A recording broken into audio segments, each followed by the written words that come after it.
ইসলামী আন্দোলন না করে জান্নাত হবে না, আমি কোরআন ছুঁয়ে বলে গেলাম। এই দিনের জন্য নবী রক্ত দিয়েছেন, একবার দুইবার নয়, বারবার। ঈমানের দাবি হলো ফায়াকতুলুনা ইউকতালুন, লড়ে যা, মরে যা, দিনের জন্য কাজ করে যা, ঠিক না? আর এক হুজুর তো বাইরে হইছে টুপি ছেড়ে, কি ছেড়ে? টুপি ছেড়ে। উনি আবার ফতুয়া দেয় ইসলামী আন্দোলনের বিরুদ্ধে, আর আমাদের যুবকেরা তার কথা শুনে খুব খুশি।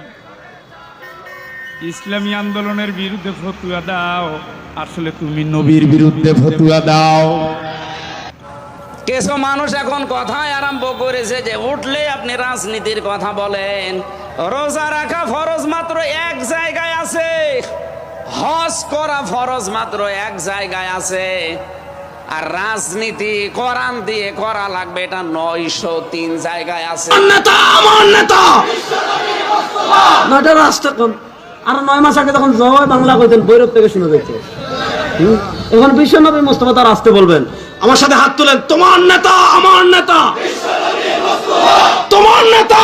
কত মানুষের কাছে ছড়িয়েছে যে এরা জামাত, এরা শিবির। ভণ্ড, তুই আমার কুষ্টিয়ায় খবর নিয়ে আয়, আমার 14 বংশ আওয়ামী লীগ, যদিও আমি না,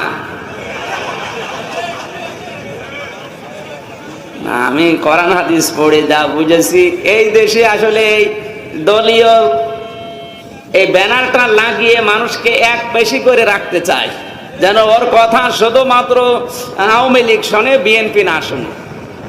এই কোরআন তো আর শুধু আওয়ামী লীগের না, শুধু বিএনপির না, শুধু জামাতের, শুধু চরমনার। আমি সঠিকটা হেদায়েতের নিয়ত বলবো, হেদায়েত আমার হাতে নেই, আমার নিয়ত আছে যে আপনি হেদায়েত পাবেন যদি আপনার মন থাকে। কথা বলুন। আজকের আয়াতে খুব গুরুত্বপূর্ণ তথ্য আছে, আমরা আবিষ্কার করার চেষ্টা করব। আল্লাহ যেন আমাদের শোনার তৌফিক দেন।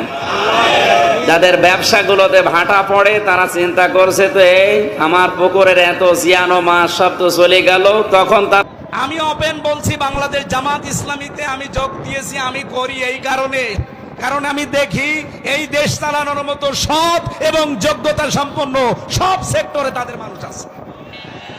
আপনি এর চাইতে উন্নত কোন দল সব সেক্টরে কাজ করতে পারে, যোগ্যতা সম্পন্ন, আপনি দেখান, আমি এক্ষুনি চলে যাব। কথা বলেন না কেন? আমি পাইনি, এজন্য আমি যাইনি। দীর্ঘ সময় আমরা আপনাকে যেভাবে চিনি, আপনি দিনের দাওয়াতে সবসময় মঞ্চে স্টেজে হয়তো একটা বিশেষ সিংহাসন নিয়ে বসেন।